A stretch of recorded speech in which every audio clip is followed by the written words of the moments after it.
So while I'm sitting here waiting to pick up my load, I'm going to pretty much put this out there. I don't care about your comments. I don't care what you say about the way I look, preferably about my lazy eye. If you want, you can research it and Google it all you want.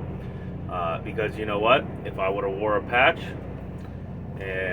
you guys would have been making fun of me too back in the day. So it doesn't matter. I don't give a crap. Comment, subscribe, troll me all you want. All you're doing is giving me views and growing my channel. That's fine. Guess what? I'm monetized. I'm gonna profit from it. Thank you.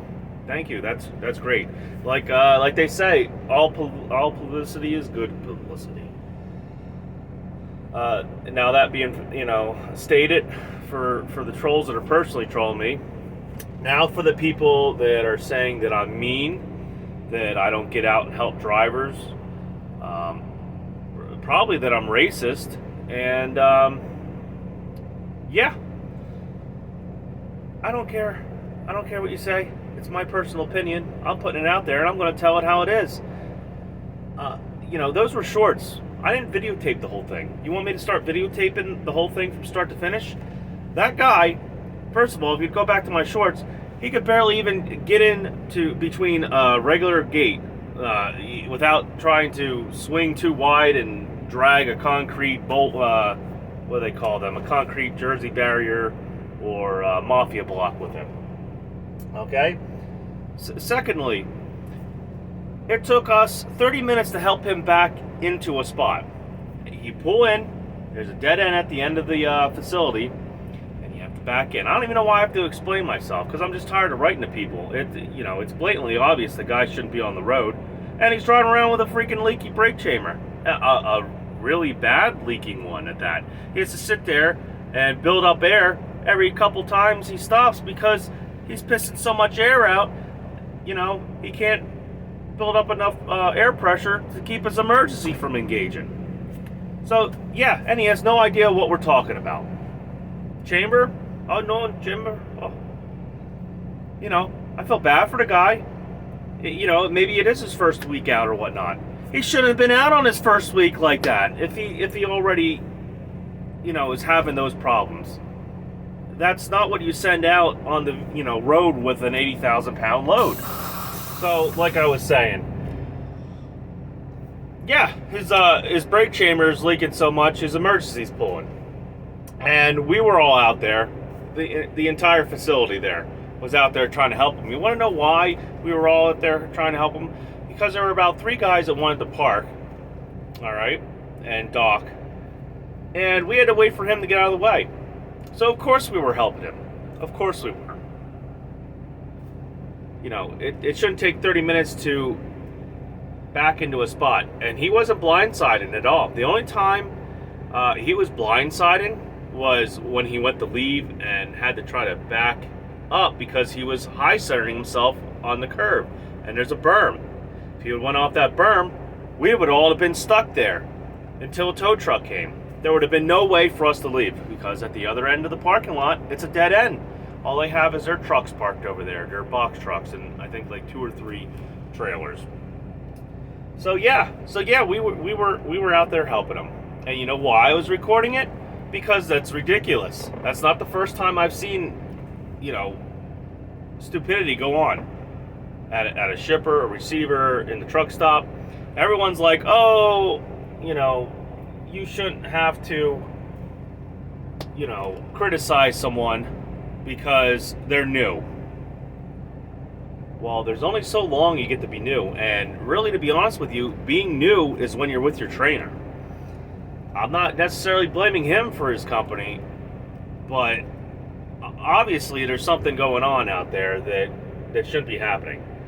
These guys are driving around in 80,000 pound death machines. I know everyone's like, it's just driving. Guess what? Okay, so for instance, his brake chamber. Yeah, it's leaking. All it's going to do is apply the brakes. Well, what happens when it cooks his brakes and that wheel catches fire? Or what happens when it locks up his emergency while he's going down the road? And he just locks up and causes a pileup. Most of you ignorant assholes are going to be like, oh, well, that's their fault. They were following too close. No, the truck shouldn't have been on the road in the first place. What happens when he heats the brakes up and cooks the wheel seal, and the damn, wheel seal empties out all the grease, or oil, depending on what it is, and the damn wheel takes off across the road and kills your family? I live off of 81 over here in Pennsylvania, and 78. I've seen it all. I consider 78 between Allentown and, Phillipsburg, maybe a little bit beyond that. Just about that whole stretch. I consider that Death Valley. That's how bad 78 is. I've seen some horrific accidents. I've seen actual bodies. You know, for you guys to be that ignorant to just, he's new. No, it's not that. You wouldn't be like, hey, I have this doctor going to operate on me. He's got like 2 weeks of experience, and it's all right though. He's new.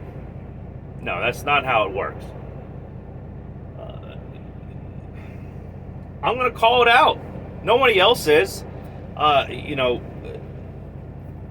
don't want to be that guy. I didn't want to be that guy here on YouTube. That's going to just call it out and say how it is. I'm going to try to at least keep it as professionally as I can. When the guy swings out so wide, first of all, his tandem should have been slid back. But when the guy swings out so wide and rips off the mirror almost off of my $200,000 truck, yeah, I'm gonna curse and be mad, and I'm gonna put it out there. This happens way too much. And if you're the idiots doing it, get wrecked. I'm gonna talk shit about you. If I see it, I'm gonna talk shit about it, and I'm gonna call a company if I have to. If it gets that bad, yeah, I called him out. I called his truck number out. They should have put his ass on the road by himself. That's their failure. Might not necessarily be his failure. The only thing I have a problem with is he couldn't understand what we were saying to him. We had to show him where the receiving office is. It says it, big letters right on the building. Big letters. So obviously there's some kind of communication problem. And that's dangerous, as we know. Look at what happened out there in Colorado a few years ago. That whole thing got blown out of proportion. And because it got blown out of proportion, that guy rallied enough support behind him that he basically got off the hook. He should have been charged with murder. He should be in jail for just about his whole damn life. And so should the company that hired him and, let him go out like that. That's my opinion on that whole thing. I'm gonna go in. I'm gonna come back out. I'm gonna just keep spilling the beans because I don't give no shits really. If I get as big as DIY or cash or just trucking or anything, I don't care. This might not end up being commercial monetized content, but it's something that needs to be said, and it is what it is. I'm back to bitch some more. So, to get back to topic, yeah, these people need to get called out. The whole industry needs to be called out. I have guys that are attacking me because I'm saying that trucking is not the blue collar stand up field it once was, or career it once was. And if you believe it still is, you got blinders on. Blinders. Look around. You have guys getting out and shitting right next to you in the truck stop. Guys getting out and standing on their freaking steps, butt ass naked, taking a piss. And you're trying to tell me that we're respectful, that trucking is the epitome of blue collar respectful work? No. Me personally, I try to make it respectful blue collar work. I don't give a damn if you wear your flip-flops on your 30-minute break. I don't care. I don't care if you're wearing your Hey Dudes when you get out of your reefer unit and stuff. You know, I don't care. That's fine. But obviously these shippers have it posted everywhere because there's guys wearing flip-flops and sandals out on the dock trying to load trucks and stuff with pallet jacks that they probably don't know how to use. There's guys that can't read that are out here driving around. I personally have had a driver come up to me, you know, at I mean, if you know 84, what is it, 87 over there, when you get off of, what is it there, or 287 splits, I guess, to 87. All right, there used to be, I guess it's still there. It's like a hot dog, not really a hot dog stand, but, you know, they have cheesesteaks and everything. There's a little stand you can get off the exit there. I've been over there, and I have had a guy come down the ramp and sit there for, I don't know, a couple minutes while I was eating, and I come out, and he comes out, and he has broken English, hauling hazmat. He's asking me whether or not he can go over to Tappan Zee's Bridge. That's the gist of it. That's what he was trying to ask me. I said, I don't know. I don't have a hazmat endorsement. You know, I've studied that stuff. I never got it, and I don't remember. You know, I tried to explain to the guy that I'm pretty sure you can go over to Tappan Zee's Bridge with hazmat, but I don't know. I told him to Google it. Call his company. But he's hauling hazmat, and he can't comprehend. You know, I know everybody has to start somewhere. I come from a Polish heritage. My family came over here on a boat. They couldn't speak a lick of English. They learned it real quick because they couldn't do anything. I hate to say it like that. You know, they still kept their Polish heritage. They still kept their language. They still taught it, at least to my great-grandparents and so on and so forth. But, you know, they eventually learned English. And they weren't hauling hazmat loads and driving around in 80,000-pound pieces of equipment that could kill people. So, if you don't want to learn English, and you don't want to try to learn how to comprehend and know what you're doing, don't become a truck driver. Don't become a heavy equipment operator. I mean, if you have someone that's willing to sit there and translate and do everything for you and teach you, that's great. But it ain't going to work 100% of the time. It might work while you're on a job site where you're in a confined little space, but not out here in the big world. You're gonna have problems, and some of those problems might kill somebody. If not, you know, at least you're gonna just get in the way. And I already know what everyone's gonna say. You sound racist. You sound racist. Well, there's a big difference, I guess. Apparently, everybody sounds racist now.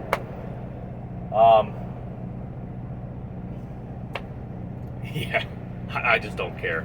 Like I said, I'm gonna call it out. I'm not saying that everyone that can't speak English or comprehend, you know, the language is an idiot. No, I'm not going to say that. Some of them are very smart. There's a language barrier. Just like if I went to Mexico or whatnot. You think if I went there, everyone's going to hold my hand the whole time? Well, I mean, most of it will because tourism and stuff. But if I get off, you know, the beaten path, you think I'm going to have my hand held 100% of the time? You think if I break a law because I can't comprehend what's going on, they're going to just let me off? No, it's not. You think if I just decide to sneak across the border and the federale catch me, they're just going to be like, no big deal. Welcome to Mexico. Here's a couple $1,000s of, you know, our taxpayers' money, and you can stay as long as you like. No, it's not going to happen. I'll get the shit kicked out of me and deported if they don't keep me in prison for a while and try to shake my pockets out. It just, common sense, it is what it is. That's the same thing, the fact about these drivers not being trained. They're coming from mega companies. They're not being trained properly. The FMCSA don't give a crap about safety, or they would crack down on this. If you crack down on just that initial part, the training. Don't even worry about all the other bull crap. You would probably, by 50%, you would lessen traffic fatalities probably with semi-trucks. If you can't comprehend and you can't get it after so many times, you shouldn't be driving a semi-truck. If you get out here and you're scared, freaking like after the first week, and you're still terrified, this might not be the job for you. Not everybody can win the Golden Star, and everyone's acting like these mega carriers are paying millions of dollars. Oh, don't tattletale on him. He's got, his job, blah, blah, blah, blah, blah, blah, blah. What? He's going to lose his 35 cent, 40 cent a mile company job that they're probably not going to give him enough miles anyway. They're just using him. He's a useful idiot. That's why the whole term. I don't ever remember hearing the steering wheel holder term until what? Mid-2000s, when these mega carriers really started pumping people out. So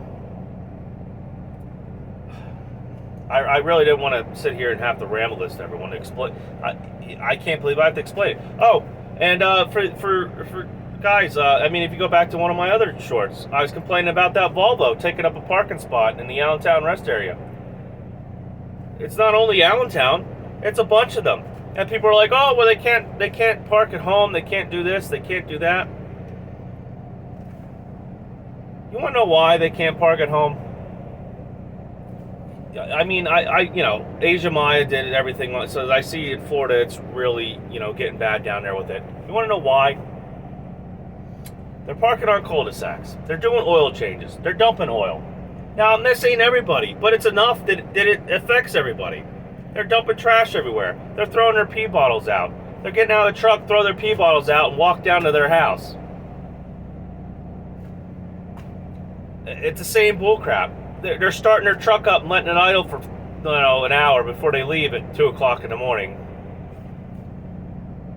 I don't want to personally, if I'm just a regular guy that, gets up at 6 o'clock in the morning and puts his kids on the bus, I don't want to get waking up at, 4 or 5 o'clock in the morning with your POS idling next to my house. Yeah, I bring my truck home. This truck's quiet compared to my old truck. Nobody really hears it. I've already made sure and asked my neighbors. I know all my neighbors. In fact, I know the whole damn town. I live in a little tiny coal town. Not some, $200,000, $300,000 home development.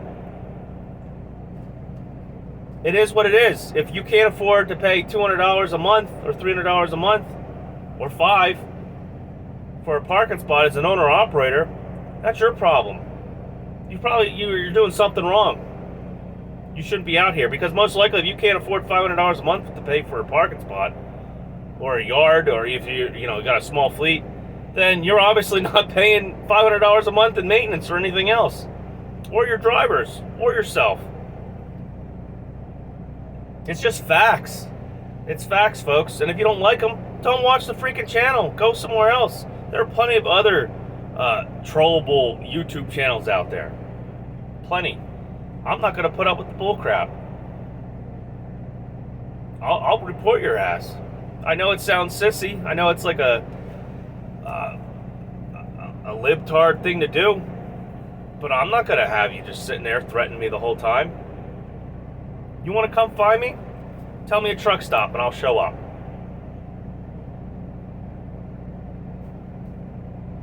If I'm making money though, I'm not showing up, and guess what? I make money the whole time. And if you're not, that's your fault. That's your problem. I almost was there. I should have left the carrier I was at a long time ago when I started seeing rates go the way they were.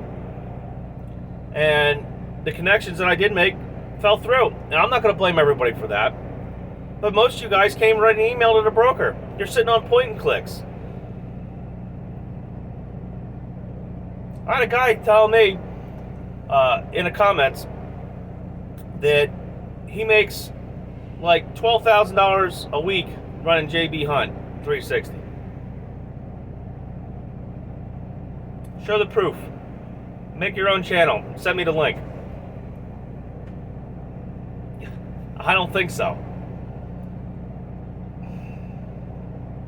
Quit lying to yourselves. All you're doing when you do that shit, all you're doing is lying to yourself, lying to everybody else.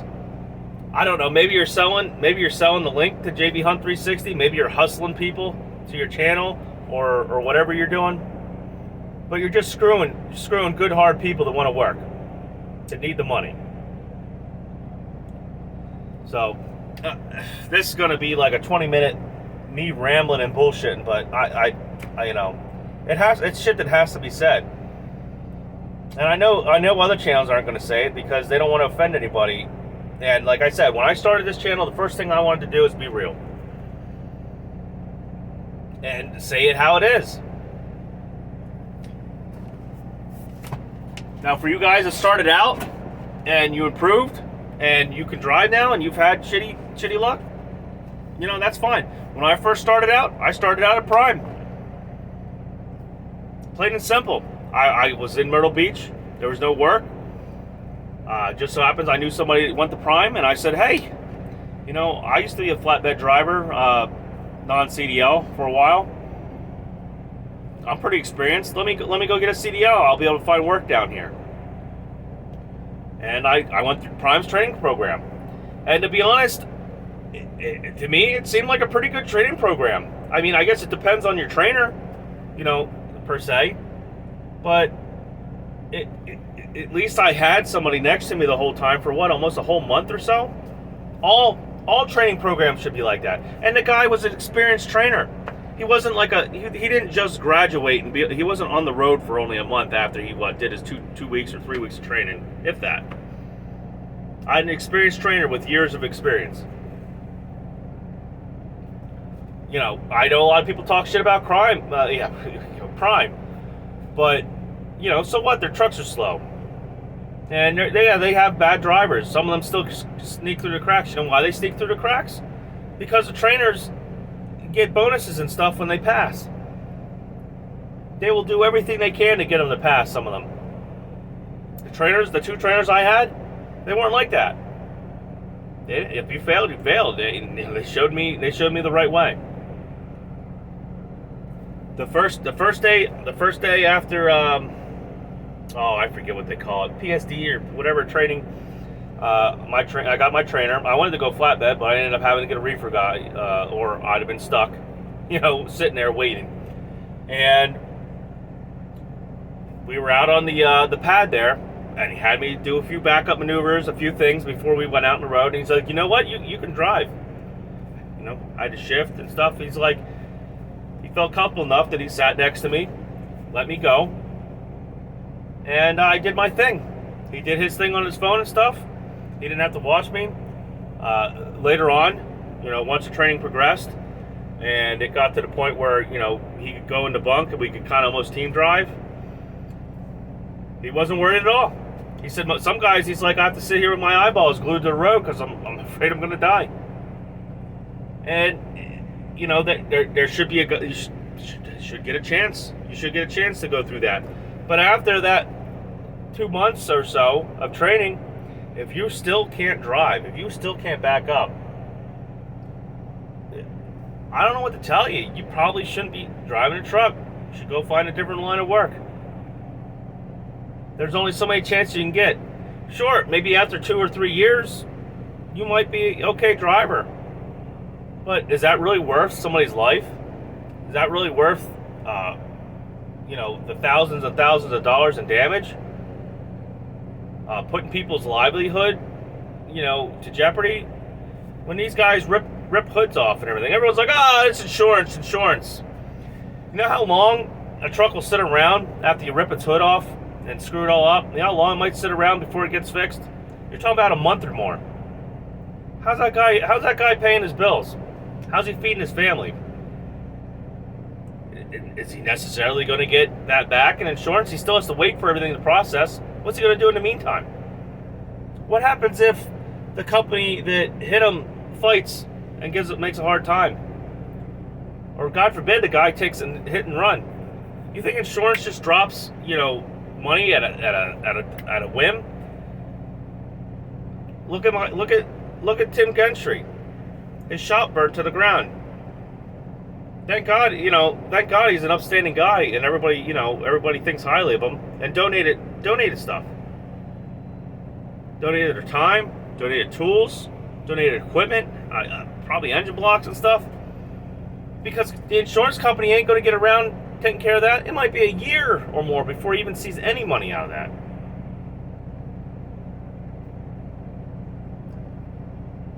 So, yeah, if you're one of these trolls and you're watching this, which I don't, but you like Tim Gentry and Sons over there, or anybody else, I know the guy, the guy's doing good for himself, but still, donate, help him out, help a fellow trucker out. That too, that's a real screwed up thing in this industry. I'll get trod on here about helping people and stuff, and the same people that are doing that, they never get out of their truck. They never freaking do anything. They're not helping anybody. Like when my engine blew up. You should have seen some of the hateful comments I got there. Or emails too.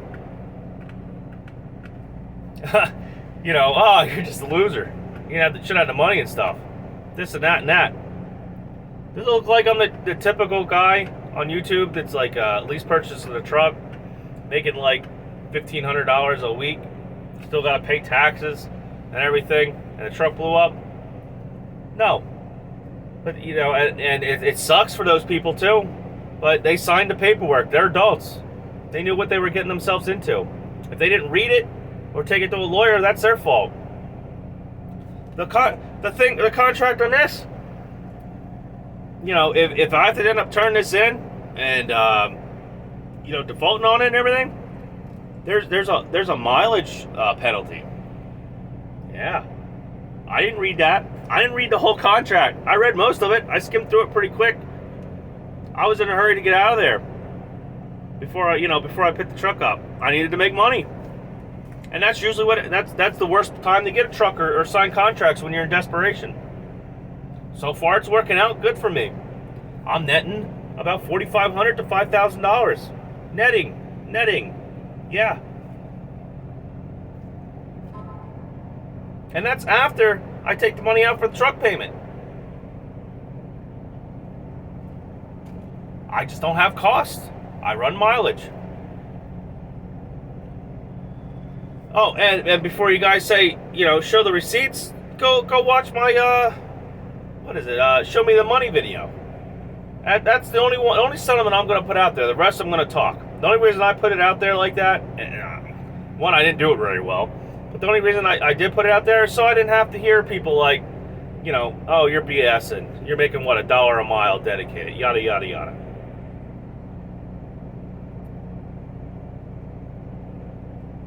It doesn't help. I'm freaking mad. My relay load was supposed to be here, and it's not here. Let me see. Maybe supposedly it showed up.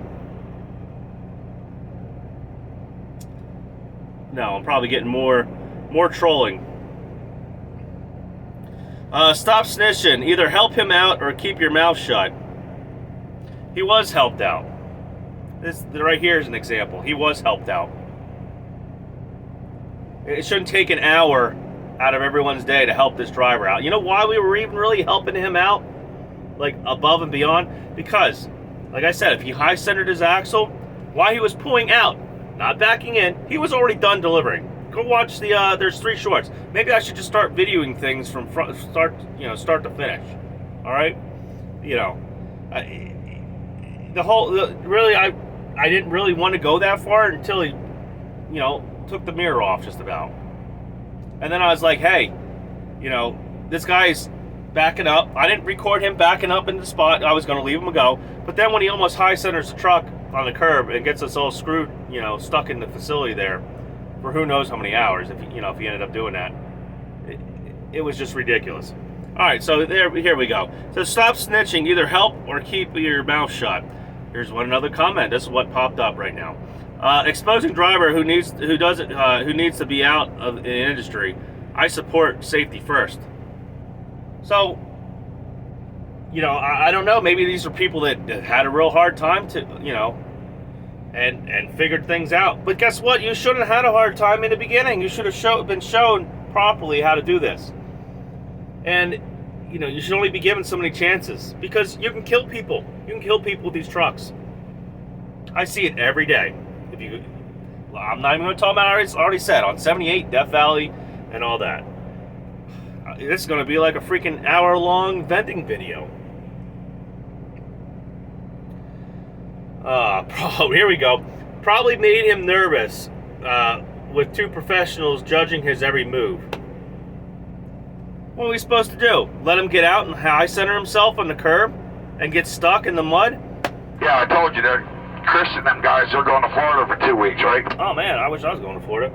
Yeah, so yeah, and let him what? Get fired for doing that too? Technically, we did help him. His company didn't get a $1,000 tow bill, and we didn't get stuck there. And all the other drivers that were waiting to get in didn't get stuck. Jeez, oh man.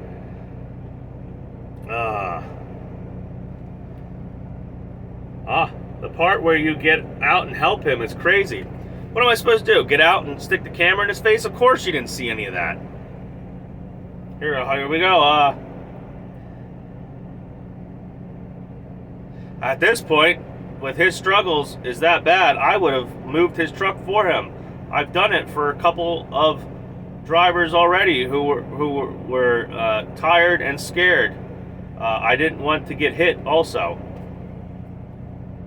I've been a rider and helped out with everything on my friends' trucks. Basically the amount of everything, well, I don't know, some people can't write very well. Well, anyway, you get the gist of it. So, yeah, I got trolls. I got people that are saying we aren't helping. I got some people that are like, hey, yeah, this is a problem. Like, geez, go watch Bonehead Truckers if you don't think there's problems out there. All right, that's it. I'm done. This is probably going to hopefully be the only venting bitching video I get. I know this might be a rise. You might think this is a rise. And it technically is, but I'm also putting it out there. I'm not going to put up with it. If you think every 5 minutes I'm going to be like, oh, they're talking about my eye, they're doing this, they're criticizing this. No, I'm going to be completely truthful. I'm going to put it out there. I always said if I started this YouTube channel and it got big, I was going to say what needed to be said. And there's just a lack of comprehension and a lack of common sense that's like rampant in the industry. I'm not going to really technically judge anybody. If you honestly need help and you want to put in the comments below or email me, jackknife.info.tv, go ahead. I'm perfectly fine with making extra videos, sending them to you personally, helping you out.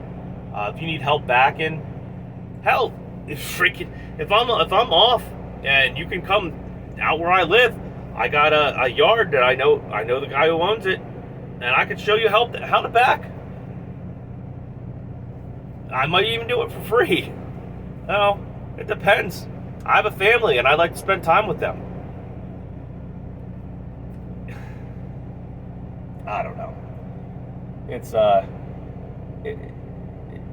not really that I'm getting mad that I'm being trolled and it's the ignorance. I can't believe there's that much ignorance out there that people can't comprehend farther than a minute-long video.